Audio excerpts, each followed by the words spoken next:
বন্ধুগণ, আমাদের খোকসাডাঙ্গা ভাগবত কমিটির অন্যতম কার্যকরী সদস্য আমার ক্লাসমেট বন্ধু রাজীব দাস।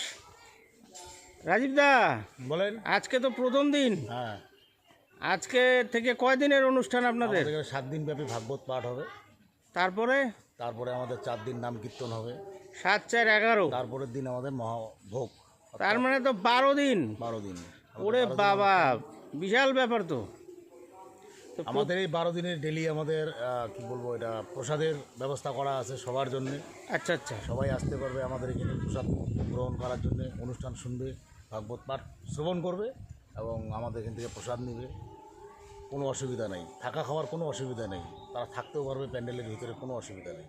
হ্যাঁ, তাহলে ভাগবত পাঠ প্রতিদিন সকাল কটা থেকে চালু হবে দাদা? 6টা থেকে শুরু হবে, রাত্রি 11টা। সকাল 6টা থেকে রাত্রি 11টা অবধি চলবে আগামী 7 দিন।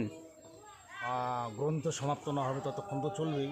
হ্যাঁ, গ্রন্থ যখন বিশ্রাম হবে তখন আমাদের ভাগবত সমাপ্ত হবে।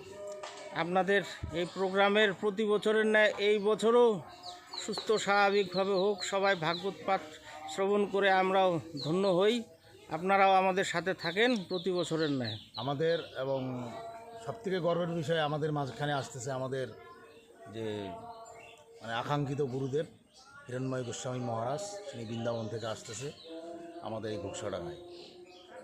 তাহলে তো আমাদের ডাবল বেনিফিট প্রাপ্তি, এবং সকলকে আমন্ত্রণ করব আমাদের এখানে যেন এসে ভাগবতটা কমসে কম শ্রবণ করে।